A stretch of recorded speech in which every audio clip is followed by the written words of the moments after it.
Hello, you all. Welcome back to the channel. And if you haven't been to the channel before and it's your first time, welcome. I wanted to talk about some things that I do when I go to the doctor that have served me well, that I've had to learn to do. And I think it's really helped me move forward in my care. One of the things that I always do is if I have an MRI scan or a CT scan before I see a specialist, I go in and look at it myself. And I look at those terms. And if I see other doctors before then, I talk to them about what is seen, because especially if it affects them, like I went to the physical therapist and they brought up what was already on my MRI scan and my CT scan about my lungs. And so we were able to talk about that a little bit. And I don't see the specialist until next month, because it takes sometimes months to see those specialists. But that doesn't mean you can't just be in the dark until then.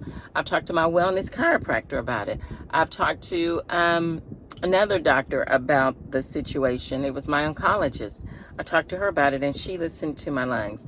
I've had to go to urgent care a couple of times because of flare-ups with the lungs, because of the situations that we found on the MRI and the CT scan.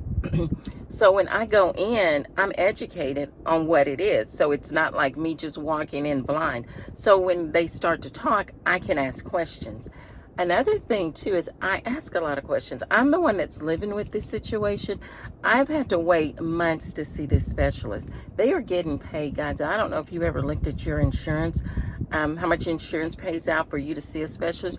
Right now, it's anywhere from $900 to $1,500. So you need to, and you have a block of time that is yours. Even if they're backed up, you still, that insurance company, or you're paying for a block of time. So use your block of time. So especially like with me, I have been dealing with the complications of these things since, for a while. So I ask questions about what we're going to do in the future, what does it look like when this thing progresses, when should I go to the ER. I grilled them and it's not a mean way, but it's just in a me way. I need to make sure that for me, am satisfied when I leave that doctor's office, because I'm not going to be able to get in again for a while.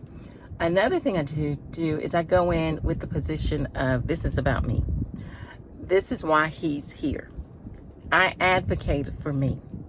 That's why the first lung specialist I saw that brushed me off. You all, what he brushed me off on is something that could kill me. Two things that could advance to something worse, and it did.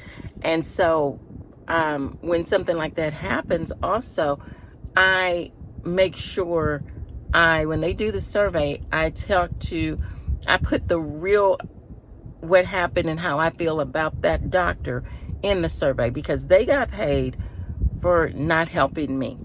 And especially if they made my situation worse, I make sure they know that.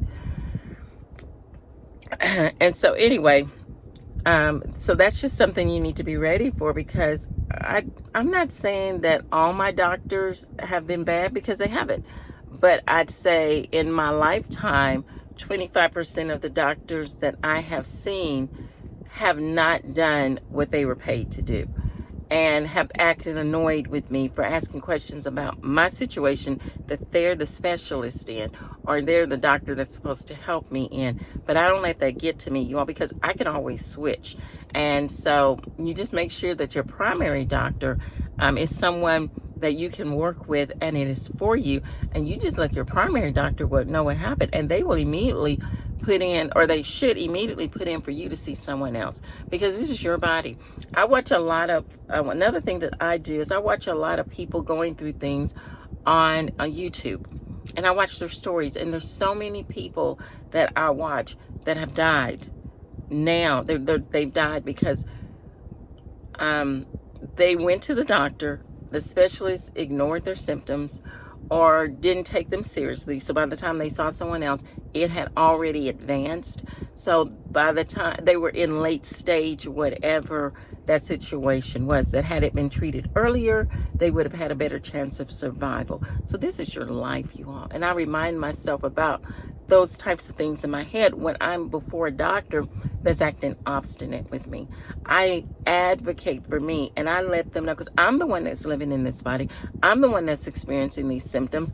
I'm the one whose life is interrupted, and I let them know that. I just go, look, this is important to me because this is my life.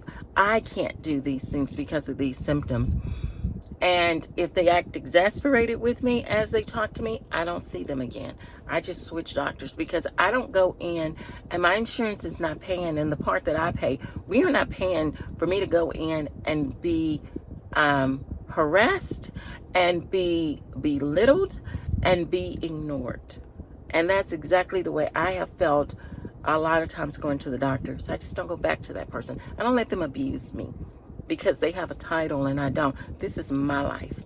And that's the mindset I go in with, wanting to feel better about everything. And you know, you've got a good doctor when that doctor asks, is there anything else? Or with a good attitude, is there anything else you need to know?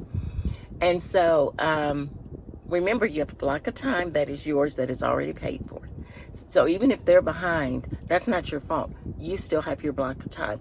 You use your block of time to make sure that when you walk out of there, you feel good and you know what you need to know to move forward. You need to know, when do I go to the ER? When do I know that, what can I do to help my situation at home? What can we do to help this thing not advance? What are the steps that we're going to do moving forward? These are all pertinent questions that you need to be bold enough to ask. And so I hope this helped you all. It has really helped me now that I've learned it. Remember, you only have one life. And so that is all for now. Until next time, have courage in adversity. Have courage in pain. Everything you do to move forward is not done in vain.